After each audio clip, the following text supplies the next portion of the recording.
Bon, alors je vais essayer d'expliquer dans les grandes lignes ce que j'ai compris de l'organisation de la recherche en France. Donc déjà les laboratoires de recherche, dans la grande majorité en fait, sont gérés en co-tutelle, donc entre le CNRS et l'université ou d'autres organismes de recherche et l'université en général. C'est-à-dire que donc, une partie de leur personnel est salarié du CNRS et une autre est salariée de l'université par exemple. Donc ils reçoivent également donc, des fonds venant de ces organismes. Du CNRS par exemple des fonds récurrents qui leur permettent en fait de payer donc, les frais de fonctionnement et une partie et en fait les frais nécessaires à leur recherche. Les personnels sont salariés, sont payés directement par les organismes.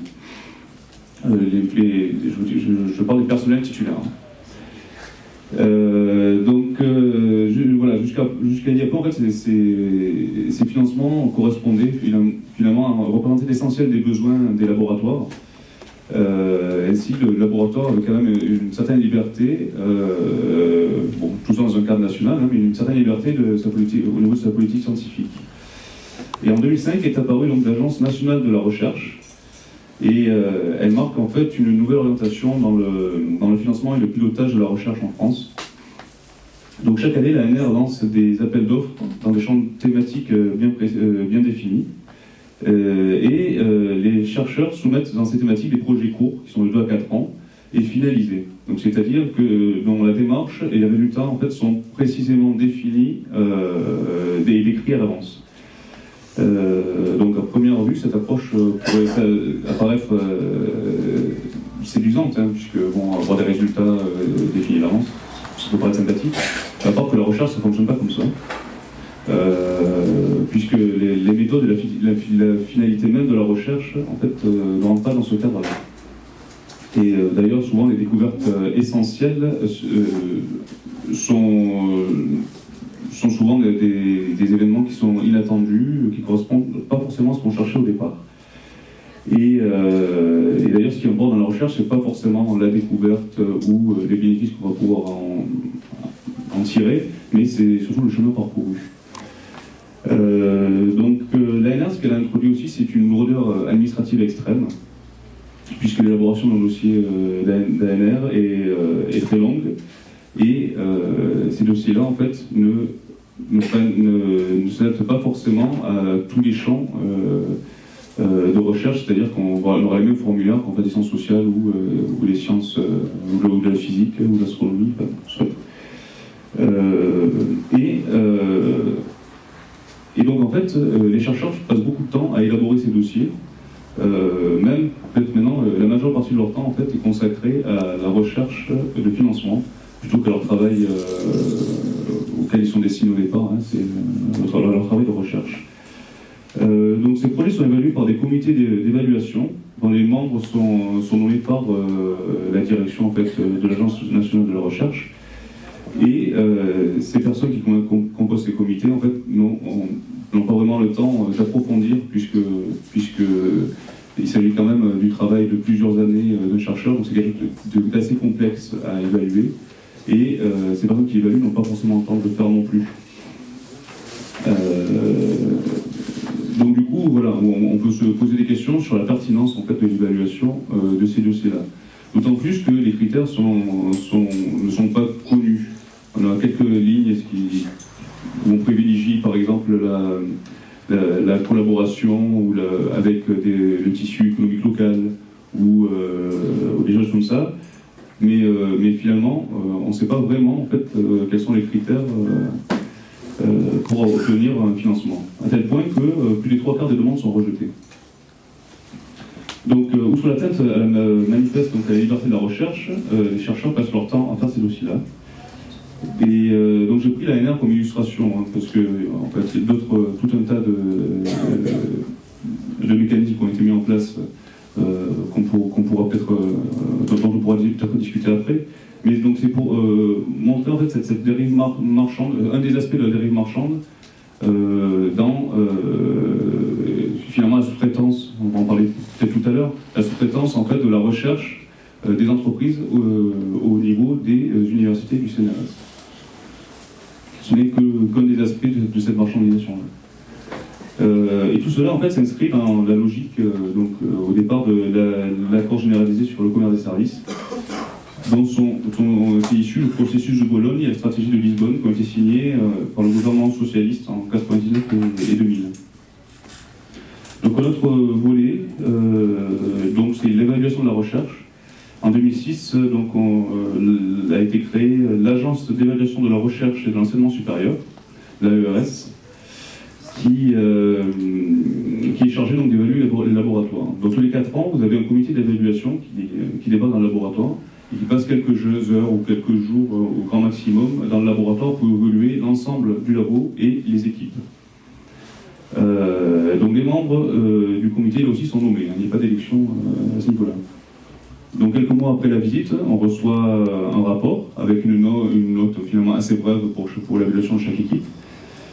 Et les critères là aussi sont assez obscurs, les recours sont quasi impossibles. Donc cette note en fait prend une forme de sanction lorsque les financements et les dotations en personnel en dépendent. Et donc lorsqu'un laboratoire est mal noté, vu qu'il aura peut-être moins de moyens et moins de personnel, il aura du mal à évoluer, d'ailleurs quels que soient les critères de l'excellence quand il parle.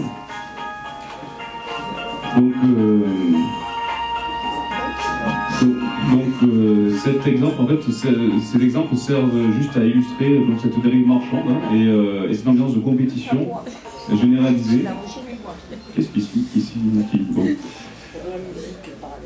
Donc en fait, voilà, il faut dire que dans la recherche, en fait, aucun résultat n'est vraiment a priori plus profitable que l'autre.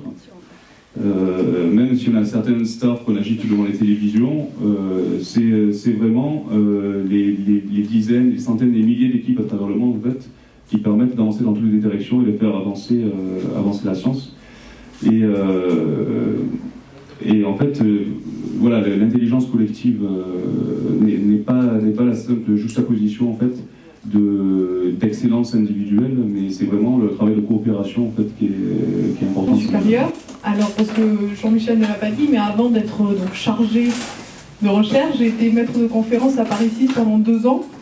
Alors en plus c'était les bonnes années parce que c'était 2009, là où on a voulu casser le statut des enseignants-chercheurs, donc on pourra en reparler éventuellement. Et donc ça m'a permis de faire plein de manifs, tout ça, et du coup de me mettre au courant un peu de tout ce qui était en plein changement dans l'enseignement supérieur. Alors une des réformes les plus récentes et les plus emblématiques de l'enseignement supérieur, c'est la loi relative aux libertés et aux responsabilités des universités, donc on appelle la loi LRU, qui est plus connue sous le nom de la loi d'autonomie des universités, mais on va voir qu'en fait elle n'a d'autonomie que le nom, et certainement pas de véritable autonomie au niveau de son fonctionnement. Alors pour replacer les choses dans leur contexte, Julien l'a un peu dit, il faut préciser que cette loi en fait s'inscrit dans le processus de Bologne et la stratégie de Lisbonne, qui donc en 1999 et 2000 ont arbitrairement institué, parce qu'il n'y a eu aucun débat public sur le sujet, à l'échelle européenne, l'économie de la connaissance et la marchandisation des savoirs. Donc on voit qu'en fait était mise en place une régression qui remplaçait la raison par l'utilité. Donc on va voir un petit peu comment est-ce que tout ça s'articule. Donc il s'agissait de faire de l'Union européenne, je cite, l'économie de la connaissance la plus compétitive et la plus dynamique du monde. Alors comment est-ce qu'on s'y prend pour donc accomplir ce genre d'objectif lorsqu'on se veut les garants du système capitaliste et du dogme libéral? Eh bien alors la première étape a été l'instauration du LMD. Alors LMD pour licence, master, doctorat, qui, alors sous la louable intention d'uniformiser les formations à l'échelle de l'Union européenne, a en fait morcelé les formations, fait que en fait les étudiants avaient des parcours qui constituaient une juxtaposition de connaissances, qui n'avaient pas forcément une cohérence entre elles.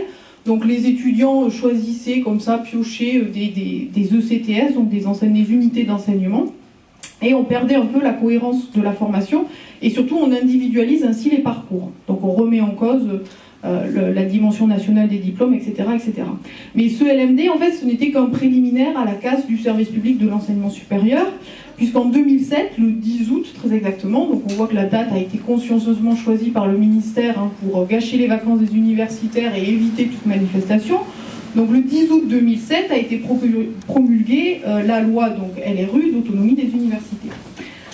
Alors, qu'est-ce qu'elle prévoit cette loi? Alors, dans les grandes lignes, elle donne un certain nombre de nouvelles missions à l'université. C'est-à-dire que l'État se désengage de tout un tas de missions et les confie à l'université. Donc, l'université va devenir une espèce d'entreprise académique parce qu'elle va se trouver en charge, d'une part, de fixer les frais d'inscription. Alors, ça veut dire bien souvent qu'il va y avoir une augmentation des frais d'inscription puisqu'il va lui falloir de l'argent à cette université. Alors les frais d'inscription vont augmenter alors que les conditions de vie des étudiants sont plutôt à la baisse. L'université va avoir en charge le recrutement de ses personnels, elle va gérer la masse salariale de l'université, donc on voit qu'elle devient vraiment une entreprise. Donc évidemment tout ça signifie une précarisation des personnels et la casse du statut de fonctionnaire d'État qu'ont les enseignants-chercheurs et l'ensemble des personnels administratifs et techniques. Pour celles qui le veulent, elles peuvent également se charger de la gestion et de l'entretien de leur parc immobilier. Alors sachant que la plupart des universités françaises sont quand même dans des états souvent assez catastrophiques, on imagine le coût que ça peut engendrer de laisser cette mission à la charge des universités.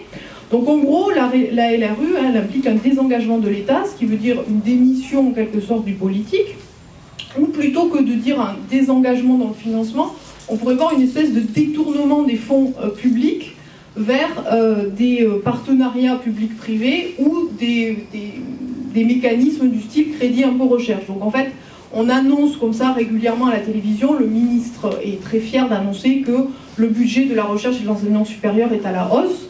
Mais en fait, il faut voir où va effectivement cet argent, et il ne va pas dans la caisse des universités, mais bien souvent, il va dans la caisse des entreprises. Et on va voir un peu par quel mécanisme.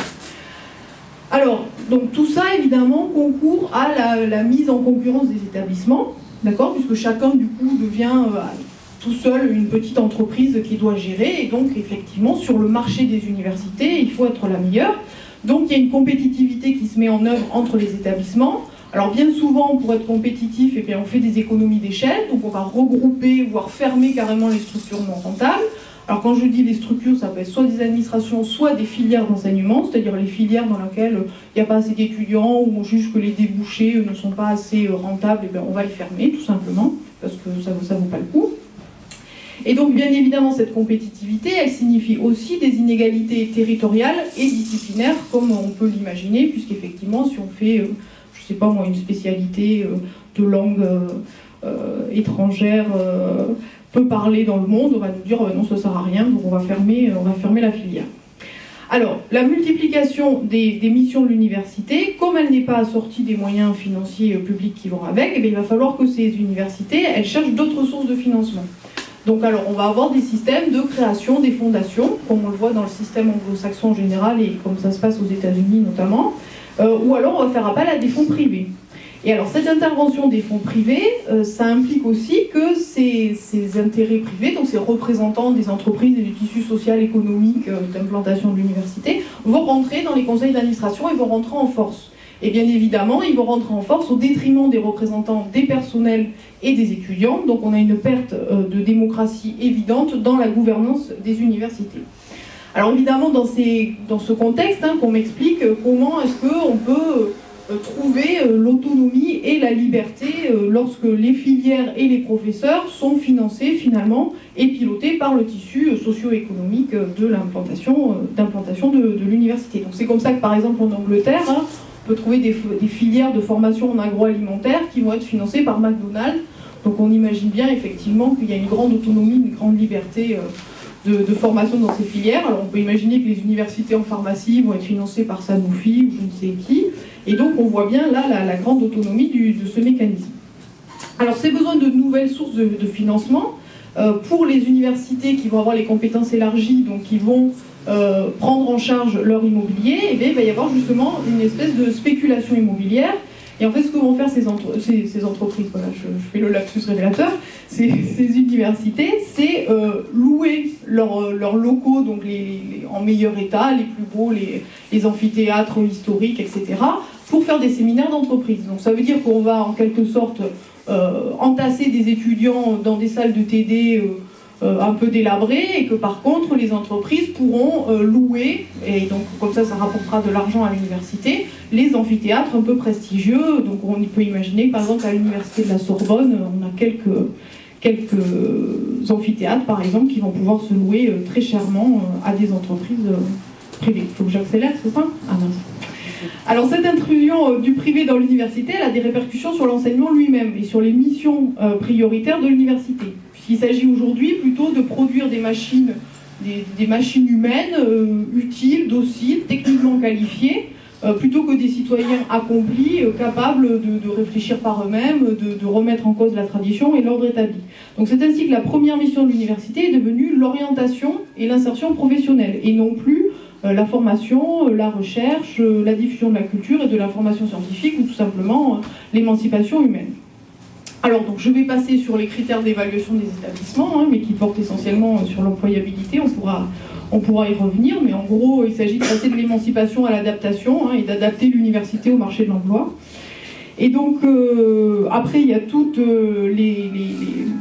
les excellences, c'est-à-dire qu'il y a les chaires d'excellence pour les super maîtres de conf, il y a les primes d'excellence pour les super enseignants-chercheurs qui le méritent, il y a les initiatives d'excellence qui regroupent tous les établissements super compétitifs pour avoir un rang d'excellence dans l'excellent classement de Shanghai, etc., etc.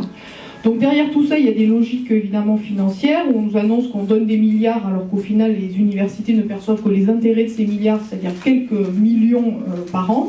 Donc pour une université, c'est assez peu au niveau pour son budget. Et donc au final, on va avoir des universités à deux vitesses, c'est-à-dire des pôles d'excellence qui vont être surdotés et des universités sous-dotées qu'on appelle les pôles universitaires de proximité, les PUP. Donc on a bien défini deux types d'universités. Donc évidemment, quoi, je vous désage encore? Mais j'ai plein de trucs à dire. Bon, d'accord. Donc voilà. Donc je vais arrêter là. Donc face à ces réformes, juste, on oublie du coup, on oublie juste, et il faut la reposer, la question de à quoi sert l'université. D'accord? À quoi sert l'université et quelle est l'université qu'on veut pour quelle société? Voilà. Et donc là, voilà, le front de gauche donne quelques éléments de réponse avec quelques propositions, donc notamment l'abrogation de cette fameuse loi LRU, un égal accès au savoir pour tous, la défense du cadre national des diplômes et soustraire l'enseignement supérieur et la recherche du champ de négociation de l'OMC et donc sortir des principes de la JCS par exemple. Qui a été abordé. Vous avez bien compris le contexte actuel. Maintenant, il y a eu le pacte de la recherche, enfin, tout ce qu'il y a eu avant, Bologne et compagnie, le pacte de la recherche, la création de l'Agence nationale de la recherche qui finance l'essentiel des projets de recherche actuels. Donc actuellement, que font les chercheurs? Ils cherchent surtout de l'argent, et parce que pas d'argent, pas de projet possible. Et en plus, les projets sont évalués si les chercheurs ont de l'argent pour les exécuter. Donc c'est un peu le serpent qui se mord la queue. Et qu'est-ce que ça engendre? De la compétition, fini la solidarité, la créativité, on oublie. Et alors l'épanouissement au travail, c'est même pas la peine. Donc pour les personnels, plus spécifiquement, dans la recherche, une grande partie des personnels sont des précaires. Par exemple, à l'INSERM, 40% des personnes employées sont en contrat à durée déterminée, et au CNRS, 30%. Alors à l'université, je n'ai pas eu les chiffres, mais ça doit être assez proche. Par exemple, il y a eu 8000 travailleurs précaires, et qui sont surdiplômés pour la plupart, qui sont financés par l'Agence nationale de la recherche. Une loi a été votée il y a peu de temps, la loi dite Sauvadet, qui devait normalement, dite de déprécarisation, c'est-à-dire CDiser les personnels dans les établissements de recherche et dans l'enseignement supérieur, qui étaient sur CDD et sur des postes dits pérennes. Bon, mais pour l'instant, on n'en voit pas la couleur. Aucun CDD n'a été créé. Et bon, les dossiers sont ralentis. Il y a des directives qui réduisent au maximum l'application. Donc, même cet espoir-là, pour certaines personnes, est réduit à néant. Et la précarité, à long terme, qu'est-ce que c'est? Moi, je travaille dans un laboratoire avec des gens, avec des précaires. C'est beaucoup de désespérance. C'est énormément de stress. Le stress des CDD à répétition, de l'attente d'un renouvellement de contrat, d'une vie qui est associée à cette précarité, sans beaucoup d'avenir, sans possibilité d'investir et aucun moyen de s'épanouir dans ce contexte. Et la précarité, c'est aussi l'asservissement. Parce que voilà, les jeunes autour de moi, ils ne se syndiquent pas. Parce que les gens qui les emploient dans les labos, ça fait toujours mauvais genre d'être syndiqué. Et alors faire grève, c'est même pas un rêve.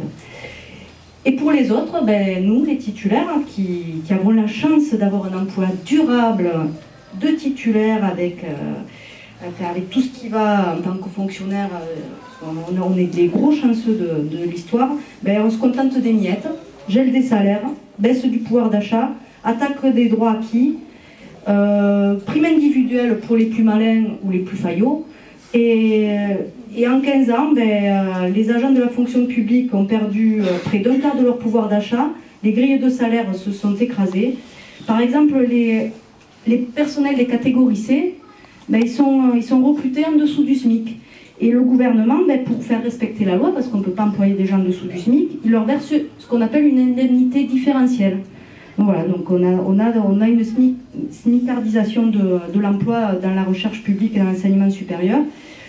Alors, il y a les chercheurs, ils ont de la chance, ils sont payés un SMIC et demi en début de carrière. Pour des gens à bac plus, je sais pas, 8, 9, 10, on ne compte plus, parce que entre la thèse et les post-docs, ça s'accumule. Un autre exemple assez éloquent, un adjoint administratif, par exemple, en 13 ans de carrière, avec les grilles actuelles, il aura gagné 19 € par rapport à son premier salaire. Donc là-dessus, et en plus, on espère que cette personne va être motivée pour aller au travail. Et il ne faut pas s'étonner qu'elle soit au même niveau que son salaire, la motivation. Donc voilà, les attaques sont permanentes. Là, dernièrement, c'est la RGPP qui est en vigueur.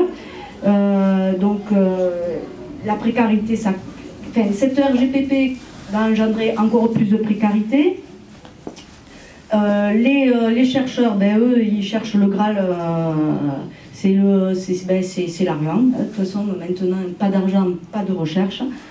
Et même le statut de chercheur à temps plein commence à être menacé, parce que un chercheur qui fait plus bien trop sa recherche, qu'est-ce qu'on en fait? On va lui demander d'aller faire un peu des cours, parce que il faut bien l'occuper, et puis il faut que ça rapporte tout ça. Donc voilà, le collectif dans les laboratoires, il est détérioré, parce que c'est l'individualisme, la loi du plus fort. C'est la nouvelle logique. Voilà. On n'est plus dans l'émulation, on n'est plus dans un collectif de travail. Et qu'est-ce qui disparaît? C'est la créativité, la solidarité, des valeurs qui font que on cherche dans de meilleures conditions. Non, maintenant c'est la compétitivité, l'excellence. Et des solutions existent, bien sûr. La création de postes, la titularisation des CDD sur postes pérennes, le transfert des fonds de l'ANR pour tous les projets de recherche, et atteindre 3% du PIB pour la recherche. Parce qu'un pays sans recherche... Beaucoup de choses ont été dites, moi je vais pas revenir là-dessus. Simplement, il faut reconnaître à ce gouvernement une belle constance. C'est la situation à laquelle on est confronté dans l'enseignement supérieur et la recherche est la même que celle qu'on rencontre dans tous les autres services publics, et puis globalement de partout. Pour ce qui nous concerne, nous en particulier, les objectifs sont assez simples, ils ont été rappelés et dits différemment. C'est pour ce qui concerne la formation, ce que veut ce gouvernement, ce que veulent ces gens-là, c'est mobiliser l'ensemble des moyens pour former des gens avec des débouchés professionnels. Ce qui est une intention louable, bien sûr. Mais en faisant ça, en mobilisant, on transforme complètement, fondamentalement, la mission de l'université. Ça, c'est la première chose. Donc, on utilise les moyens de l'université pour se conformer aux besoins des entreprises, aux besoins du marché. Encore une fois, c'est une modification fondamentale des missions de l'université. Ça, c'est pour la formation. Et pour la recherche, c'est mobiliser l'ensemble des moyens vers l'innovation. Alors, il y a une différence fondamentale entre innovation et recherche. La recherche est là pour produire des connaissances, ça a été rappelé. La recherche, c'est conduire des travaux sur l'ensemble des domaines sans objectif particulier, parce que, comme ça a été rappelé, on n'a pas inventé l'électricité en améliorant la bougie. On ne sait pas à l'avance ce que vont pouvoir produire les résultats d'une recherche. En revanche, l'innovation, c'est quelque chose, c'est une part tout à fait spécifique de la recherche qui a des objectifs très finalisés. D'accord ? Donc ces deux objectifs-là sont des objectifs, on le voit bien, qui correspondent à la volonté de marchandisation des savoirs qui ont été rappelés. Je ne reviens pas là-dessus. Pour les moyens qui sont mobilisés par le gouvernement pour mettre en place ces deux objectifs-là, donc modifier les missions de l'université et mobiliser les moyens de la recherche à destination du profit à court terme, sont les moyens classiques. La RGPP dans l'enseignement supérieur et la recherche, on la connaît depuis longtemps, bien avant que ce terme existe, le non-remplacement. On parlait des personnels, on parlait des ingénieurs et des personnels de la recherche. Au CNRS, le non-remplacement des départs à la retraite, on le connaît depuis bien longtemps. C'est-à-dire que ça, c'est une... Et puis le non-remplacement des chercheurs également. Les chercheurs, à un moment donné, on n'entend plus ces termes-là, mais sont devenus un corps en voie d'extinction. Ce qui se passe aujourd'hui, c'est que ça ne correspond pas tout à fait, le CNRS ne correspond pas tout à fait aux besoins, à la vision qu'a ce gouvernement de la recherche. Donc la première des choses, et ce que fait le gouvernement avec encore une fois une belle constance depuis des années, c'est d'affaiblir tous les organismes de recherche, en particulier le CNRS, mais pas seulement le CNRS, ce sont aussi les autres organismes, l'INSERM, etc. Affaiblir ces organismes-là, c'est leur retirer les moyens, d'élaborer et de conduire leur politique scientifique. Le CNRS est aujourd'hui devenu une simple agence de moyens des universités. D'accord ? Donc ça c'est le second aspect, et je pense que c'est l'aspect le plus dramatique. Alors, le CNRS, c'est évidemment totalement catastrophique, mais je pense que la situation est encore récupérable, si tant est que des choses se produisent dans quelques semaines maintenant. Pour l'université, je pense que les choses sont beaucoup plus graves. Elles sont beaucoup plus graves parce que finalement, je pense que pas tout le monde a saisi la mesure des conséquences de ce qui a été mis à l'œuvre aujourd'hui. Quand on lit, alors je ne veux pas faire... mais quand on lit les propositions, y compris de nos camarades du Parti Socialiste sur l'enseignement supérieur et la recherche, on ne voit pas exactement les directions se dessiner qui permettraient de remettre en cause ces grandes directions-là. Il faut savoir que tout ce qui a été dit aujourd'hui va consister très concrètement et très rapidement à limiter l'ensemble des moyens pour l'enseignement supérieur et même la recherche à une dizaine d'établissements en France. Il y a 85 universités en France. 10 ou 12 universités vont pouvoir tirer leur épingle du jeu. Ça signifie que les autres universités vont purement et simplement se contenter de faire de la formation et de la formation post-bac, c'est tout. Il n'y aura plus de recherche, et qui dit plus de recherche, dit formation au rabais. Hein. On s'est toujours battu pour l'association étroite entre la formation et la recherche. La formation, l'enseignement supérieur ne peut pas être dissocié de la recherche. Or, c'est ce qui est fait, et c'est ce qui est fait de façon systématique.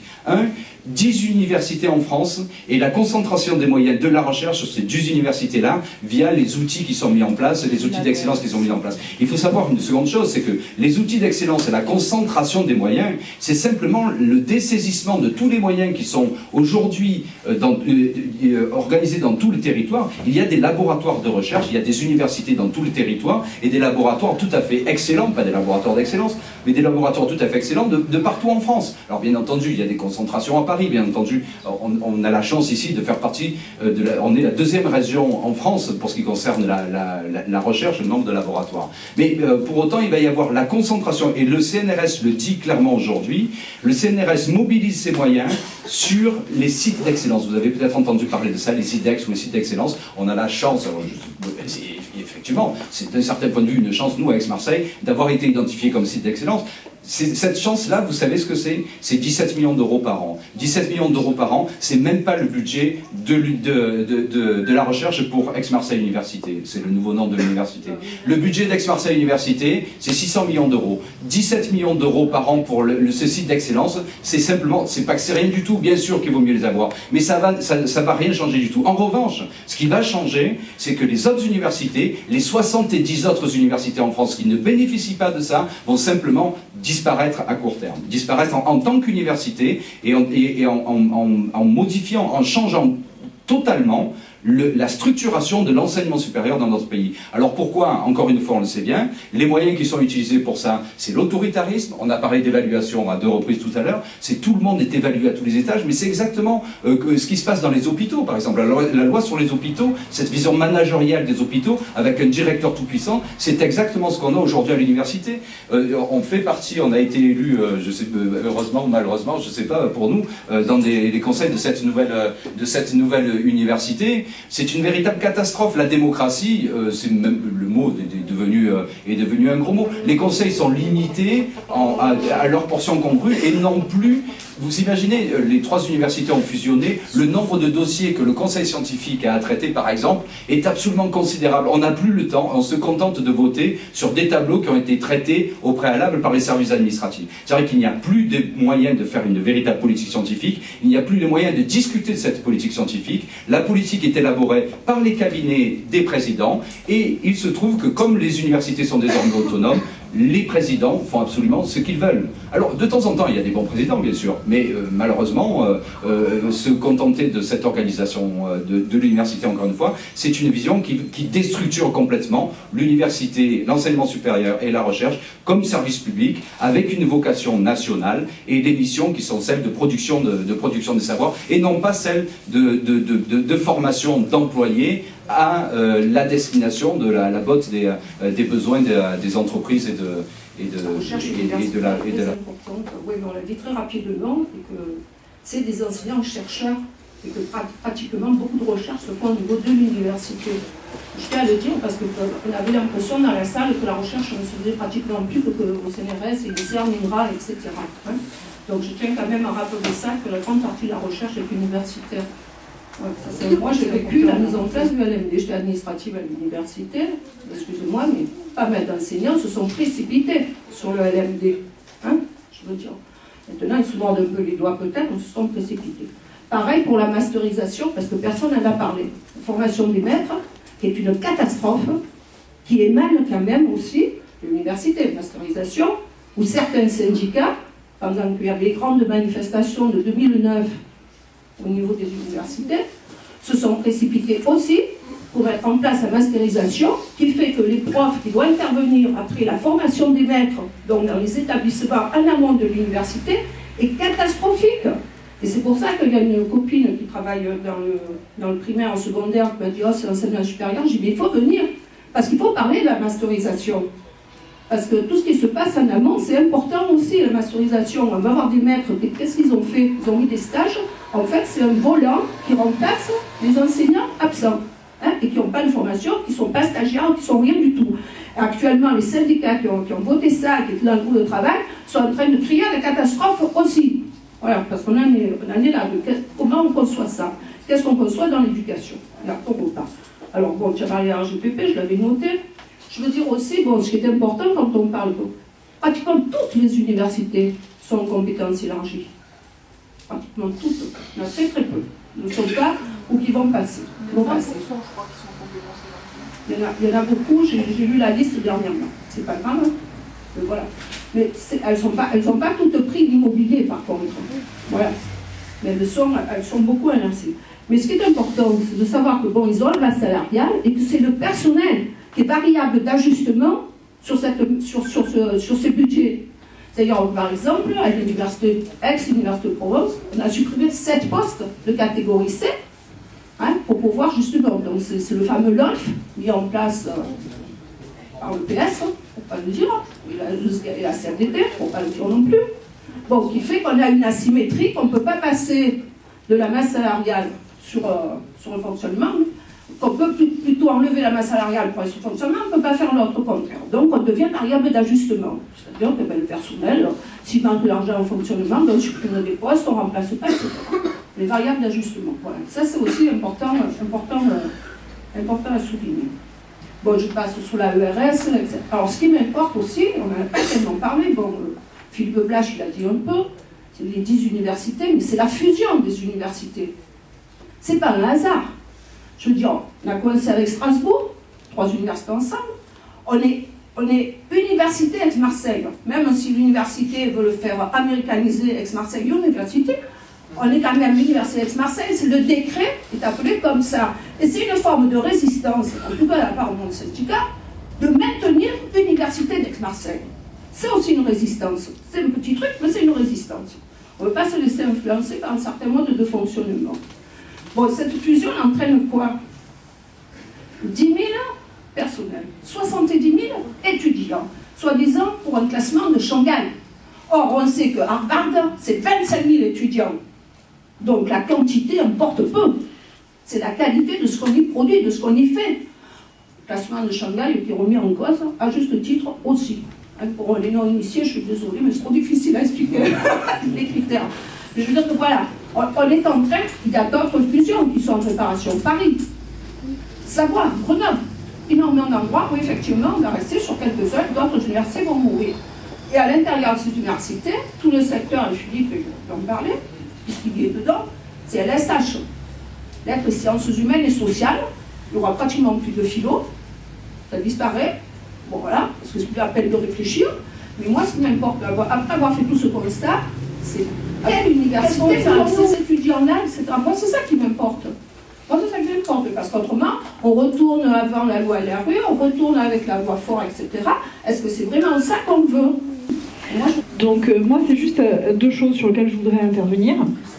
La première, un témoignage. Donc, je suis représentante des doctorants d'un certain nombre de laboratoires auprès de l'école doctorale. Donc, en gros, pour vous expliquer, les doctorants, c'est un peu les petites mains de la recherche. On est en formation, l'idée, c'est d'obtenir notre doctorat. Et donc, on va soutenir notre thèse en 3 ans sous la direction d'un directeur de thèse. Et pour ça, il faut qu'on soit financé parce que notre recherche à nous aussi, elle a un coût. Elle a un coût en termes salarial et elle a aussi un coût en termes matériels pour certains d'entre nous. Donc pour nous financer, nos directeurs de thèse sont obligés de chercher des financements. Donc pendant très longtemps, il y avait des financements pérennes qui venaient directement du ministère pour financer nos thèses. Et pour vous donner une idée, donc là j'ai eu les chiffres il n'y a pas très longtemps, le dernier conseil de l'école doctorale, en physique, pour la nôtre, l'école doctorale, on soutient en gros une 60aine de thèses par an et le chiffre est constant depuis une quinzaine, une vingtaine d'années. C'est un chiffre qui se maintient bien, moyennant association d'écoles doctorales, etc. Par contre, ce qui est assez surprenant, c'est qu'on est passé de plus de la moitié des thèses qui étaient financées par le ministère. Le reste était des thèses CNRS, régions, entreprises. Alors entreprise, c'est très vaste, hein. Ça peut être des thèses CEA, ça peut être... donc on reste quand même dans des institutions plus ou moins académiques. Par contre, aujourd'hui, sur les 70 thèses qui seront soutenues cette année, il y en a 20 qui sont financées par le ministère. Le reste, ce sont des thésards qui sont financés sur ANR, qui sont financés sur des projets entreprises, régions, CNRS, etc. Mais ça veut dire que quand votre directeur de thèse doit vous financer sur ANR, ça veut dire qu'une partie de sa recherche est complètement drivée. C'est pas une recherche où vous êtes libre de pouvoir aller là où vous voulez, où finalement vous avez cette liberté de pouvoir penser votre recherche. Alors ça, c'est la première chose sur laquelle je voulais réagir, parce que moi je débarque un peu dans le monde de la recherche. Hein. Donc ma seconde intervention, par contre, c'est en tant qu'étudiante, parce que 2009, 2007, machin et tout, j'avais les pieds dans le plat, dans les manifs, c'était sympa. Ce que je voudrais dire, c'est que moi, ça a été l'occasion pour moi, tout ça, d'avoir une réflexion sur ce que moi, en tant qu'étudiante, j'attendais de l'université. Alors oui, effectivement, j'attends à ce qu'on me forme un certain nombre de savoirs. Donc moi, je voulais être physicienne, ce qui me plaisait, c'était la physique. Donc j'attends à ce qu'on me forme, effectivement, sur la mécanique des fluides, la mécanique, les énergies, les plasmas. Mais moi, j'attendais pas que ça. Moi, ce que j'attends de l'université, c'est qu'on me forme en tant que citoyenne, à avoir un esprit critique. Ce que j'attends de l'université, c'est aussi qu'elle soit capable de me fournir un cours d'épistémologie et d'histoire des sciences. Parce que c'est une façon de penser mon métier aussi. On n'est pas là... Enfin, je veux dire, moi j'ai vu des tas de copains être drivés vers des masters recherche. Et ces masters recherche, quand vous voyez ce sur quoi ils s'appuient... Alors oui, vous avez... dans les masters en recherche, en fait, vous avez deux types de masters. Vous avez d'un côté les masters recherche qui forment en fait à préparer une thèse, et d'autres, vous avez les masters pro. Les masters recherche, ça s'appuie sur des laboratoires, donc ça c'est super. Quand vous regardez les masters pro, vous avez des entreprises sur lesquelles ils s'appuient, des pôles d'excellence. Par exemple, il y a un master optique à Marseille qui s'appuie sur Pop Sud. Alors dans Pop Sud, vous avez tout un tas d'entreprises. Et donc en gros, on forme des gens localement, très très localement, hein, puisque ce master d'optique, il est ici à Marseille, à Saint-Jérôme. Hein. Ces gens-là sont formés pour les entreprises locales. Si demain, ces entreprises locales n'ont plus de travail à leur fournir, ces jeunes, ils sont au chômage. Et quand on en forme des promos de 20 par an à tour de bras, vous imaginez bien que sur la région, il n'y a pas quantité d'emplois pour embaucher 20 ingénieurs par an. 20 ingénieurs par an la première année, 20 la deuxième. technicien. L'année dernière, oui, c'est ça, l'année d'après, ben, on dévalue le diplôme et il y en aura 5 qui seront techniciens. Mais ces jeunes-là, ils ont investi dans leur travail. Enfin, je ne sais pas combien d'entre vous ont des enfants à l'université, mais moi, mes études, je les ai casquées. Ça coûte super cher. Pas l'inscription, hein. Mais si on n'a pas la CTU, c'est un loyer en ville à Marseille. Et si c'est pas à Marseille, c'est ailleurs. C'est faire les courses. C'est se payer les bouquins pour étudier, parce que dans les BU, vous en avez de moins en moins de bouquins en bon état. Et c'est pas forcément les derniers. Parce qu'on vous demande de rendre des projets, parce que ça a un coût. Et ça, on l'oublie. On a tendance à oublier aussi les étudiants. Et un des rôles de l'université, c'est de former les gens, pas seulement à avoir un métier, mais à être la des question est un citoyens. peu plus loin, parce que je n'oserais pas rentrer dans le débat que vous avez soulevé, parce qu'il me semble fondamental, mais en même temps, je ne le domine pas. Mais il y a des questions qui me semblent importantes là-dedans. L'idée de recherche, elle est directement rattachée à l'idée de progrès. Dans la tête des gens, dans la culture, dans toute l'humanité, la recherche et le progrès vont de pair. Et qu'est-ce qui se passe? On est passé d'une société où l'avenir de l'humanité était dans le progrès. On avait une confiance au progrès. Quand on parlait de recherche, dans l'imaginaire collectif, ça voulait dire, grâce à la recherche, on va soigner des maladies. On va arriver à ne plus souffrir de ce malheur-là. On va pouvoir travailler en se fatiguant moins, avec moins de peine au travail, et ainsi de suite. La recherche, dans la tête des gens, ça voulait dire ça. Ça voulait dire, on va vivre mieux grâce à ce que les chercheurs vont découvrir. Et petit à petit, ces idées ont glissé, et on est arrivé à une société qui a peur du progrès, qui a peur de la recherche, qui a peur de ce qu'on pourrait découvrir. Alors on se dit, ça, c'est comme ça, les temps ont changé. Non, les temps n'ont pas changé d'eux-mêmes. Qu'est-ce qui s'est passé entre-temps? Et ça a été vraiment très bien décrit. Ça a été une privatisation de la recherche. La recherche est rentrée dans le marché. Ce qui se passait avant, c'était que le peuple pouvait s'emparer de l'idée de recherche, pas de la recherche en elle-même, mais de l'idée de recherche en disant, avec ce qu'on va découvrir, on voudrait construire ça, on voudrait une société qui aille dans cette direction-là, on voudrait, et ainsi de suite. Et la recherche servait à améliorer le sort des gens, le sort du peuple. À l'heure actuelle, la recherche ne s'adresse plus au peuple, elle s'adresse aux consommateurs. Et ça a tout changé. C'est-à-dire qu'il n'y a plus aucune mainmise démocratique sur les résultats de la recherche possible. Ce qui fait qu'on a peur à l'heure actuelle du progrès, c'est qu'effectivement, ça nous a totalement échappé. Pour ne pas faire un mauvais jeu de mots, c'est tombé entre les mains d'espèces de docteurs Mabuse, qui effectivement en font ce qu'ils veulent, s'en servent pour arriver au profit le plus immédiat possible, quitte à détruire tout autour d'eux, et du coup, effectivement, cette idée que ça nous a échappé fait peur. Parce que ce que l'on ne comprend pas fait peur, mais alors ce que l'on ne comprend pas et qui nous échappe fait encore plus peur. Et il va falloir qu'on pose effectivement de façon centrale cette question de la recherche, parce que sinon, on va continuer à être dans une société qui a peur du progrès et qui a peur de l'avenir. Les choses sont entièrement liées. Et je pense aussi peur de la jeunesse, parce que lorsqu'on a peur de l'avenir, on a aussi peur de la jeunesse. Donc la question de comment est-ce qu'on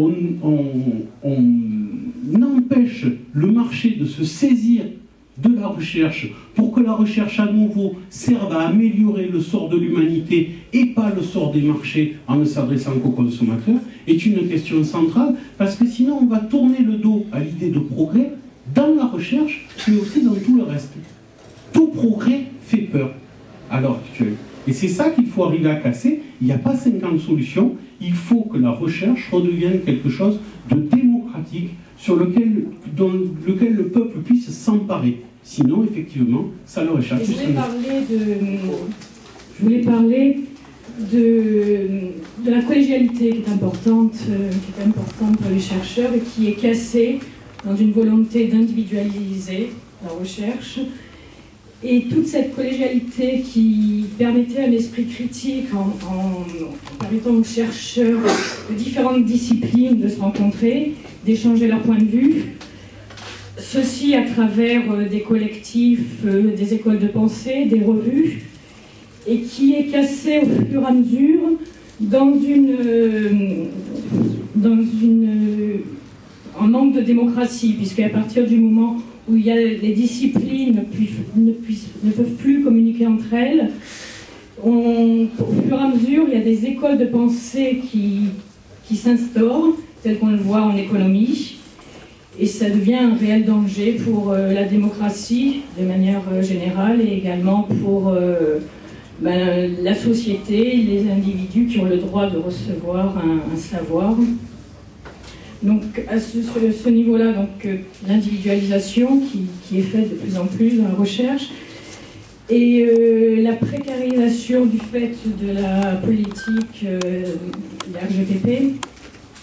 On en a parlé là au CNRS, dans les labos, il y a une précarisation de plus en plus, aussi bien des chercheurs qui sont de plus en plus avec des CDD, et aussi de l'administratif, du secrétariat, des gestionnaires, du personnel qui appuie les chercheurs, informaticiens, documentalistes. Et j'ai une anecdote à ce niveau, puisque dans le centre de recherche dans lequel je travaille, n'ayant pas les moyens d'engager du personnel, ils cherchent à engager le personnel avec des contrats. Alors, il faut que la personne passe d'abord par la case Pôle emploi pour qu'ensuite le CNRS puisse bénéficier d'une subvention. Et de plus en plus, on voit ce cas de figure dans les CNRS. Donc voilà, c'est pour dire que la destruction du service public est partout la même, que ce soit les hôpitaux, l'école, la poste, précarisation, précarité du personnel, de plus en plus une recherche orientée également. Une recherche orientée puisqu'elle dépend de fonds privés. Et là, en sciences humaines, on le voit d'autant plus, parce qu'il y a des sujets qui deviennent à la mode, d'autres qui sont pratiquement bannis. Il y a aussi des secteurs qui reçoivent plus de finances que d'autres. Alors, il y a des secteurs très à la mode qui sont sur la gestion, l'économie financière.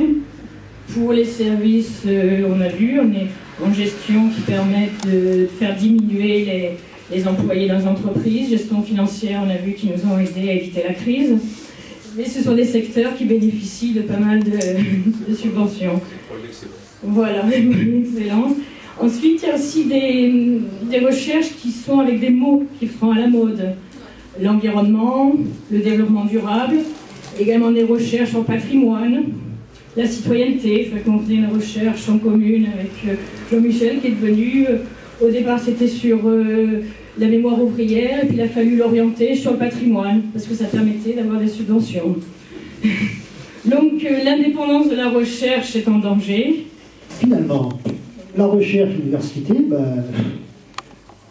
elles subissent les mêmes conséquences des choix politiques opérés depuis 10 ans, 20 ans, 30 ans.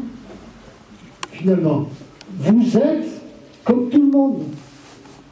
Mais vraiment comme tout le monde. Comme les ouvriers de Renault, il n'y en a plus beaucoup, comme les postiers, comme les fralibes, comme... non, vous êtes comme tout le monde. Je trouve que c'est assez paradoxal. Alors peut-être que, je vais être provocateur pour les universitaires et les chercheurs, mais peut-être que ça arrive maintenant dans ces milieux. Parce qu'à la libération, finalement, la nation a consacré, comme pour la sécurité sociale, une part essentielle de l'investissement dans l'université publique, dans la recherche publique, a créé, général de Gaulle, des organismes de recherche, CNRS, INSEAD, etc., voilà, CEVA et compagnie. Voilà. Très peu de recherche privée, au sens étroit du terme, avec une volonté de développer la connaissance ou les connaissances et la recherche dans tous les domaines, y compris les sciences humaines qui ont pris un essor considérable dans les 30 glorieuses. Et ce n'est que depuis quelques années que ces milieux universitaires, chercheurs, se rendent compte que finalement, le grand capital, pour pas dire un gros mot, veut appliquer à l'université et à la recherche la même logique que dans les autres secteurs. Avec une petite différence, encore que, même pas, ça me rappelle Pompidou avec l'investissement massif de la puissance publique pour créer les autoroutes, le TGV et Airbus. Voilà. Avec la différence, c'est que le grand capital aujourd'hui veut toujours qu'une partie du coût de la formation, de l'éducation, de la formation et donc de la recherche soit financé par la puissance publique. Il ne veut pas que ce coût soit à la seule charge du privé.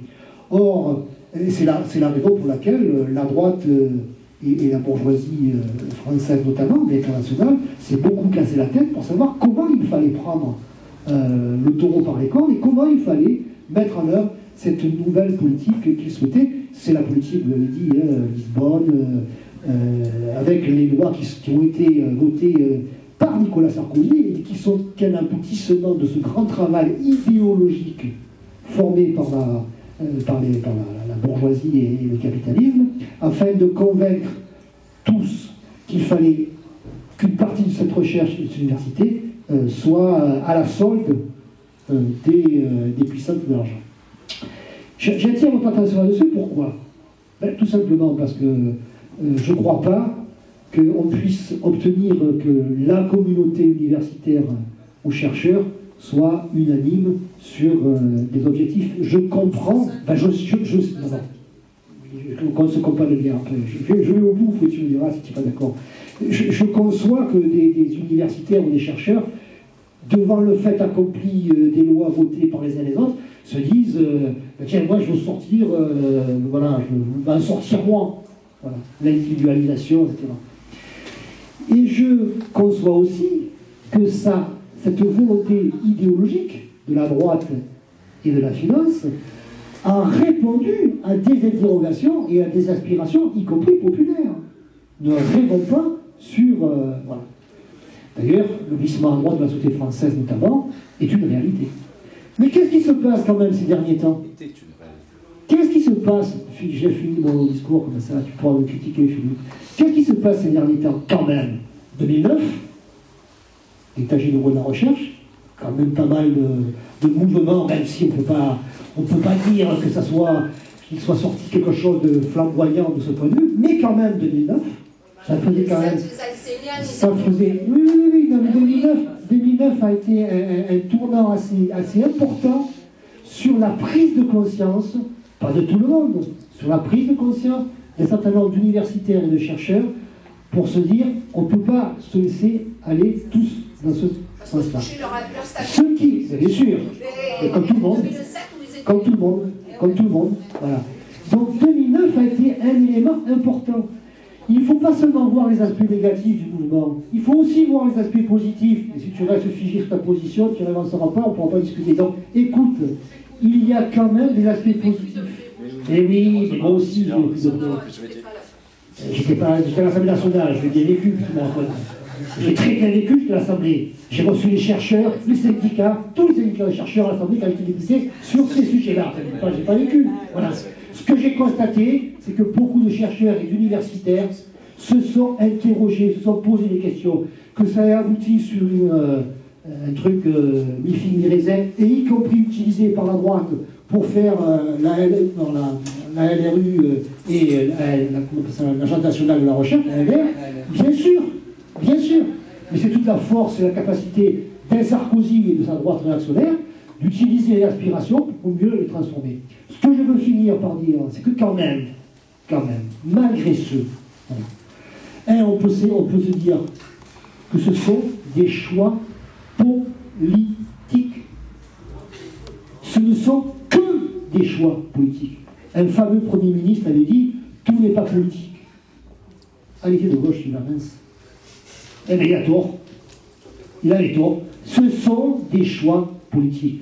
La recherche et l'université, l'abandon la dégradation sociale de la société qui sont en train de vouloir mettre en œuvre, ce ne sont que des choix politiques. Que des choix politiques. Et merde, de ce point de vue, les quelques semaines que nous vivons tous ensemble, peuvent nous permettre de se dire, il y a quand même un espoir quelque part, non?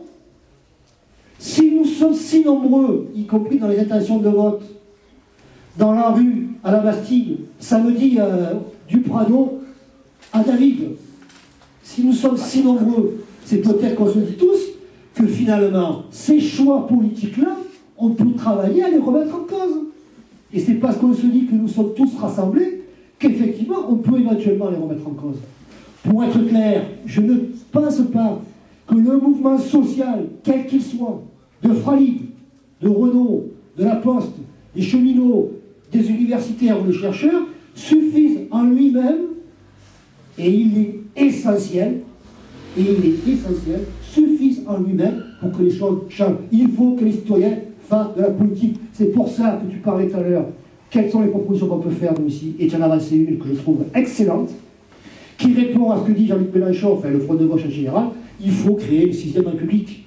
Et que dans le domaine de la recherche et de l'université, il faut aussi que les universitaires, les étudiants, les chercheurs, les administratifs, etc., enfin là, tout le monde, voilà, je dis universitaires au sens large, évidemment, s'emparent de leurs problèmes. Et que cette question-là, ces questions-là, elles ne soient pas que leur affaire d'ailleurs. Elles ne soient pas que leur affaire. C'est notre affaire à nous aussi. Parce que c'est l'avenir, Gilles le disait, c'est l'avenir de la société dont il s'agit. Il ne s'agit pas de se dire, il faut que je travaille pour être rentable à court terme.